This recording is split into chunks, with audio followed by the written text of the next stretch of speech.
And so when Rachel's talking about operating versus non-operating, and I know we've got a lot of detail on here, but quite honestly, this is kind of a summarized income statement, other than it provides quite a bit of information for this particular practice.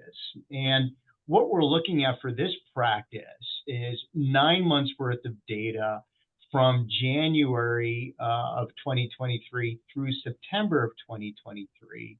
And that's the first two columns. The second two columns would be the comparative to the year earlier. And then the last two columns are the dollar variance and percent variance.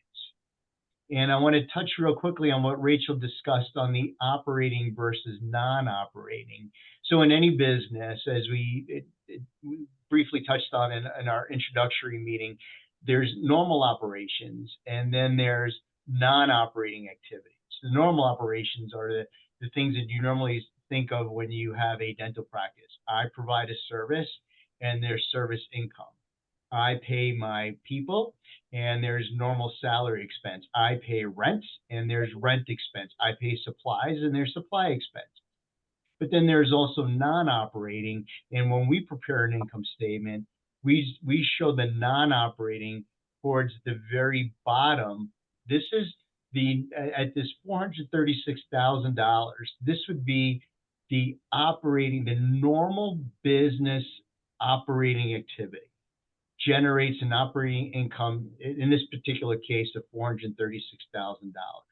Towards the very bottom, as Rachel pointed out, there's two other items that are going to come into play that we tend to see in a dental practice.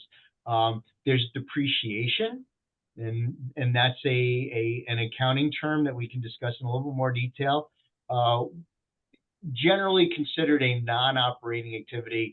And then there's interest income and or interest expense, which would also be non-operating items.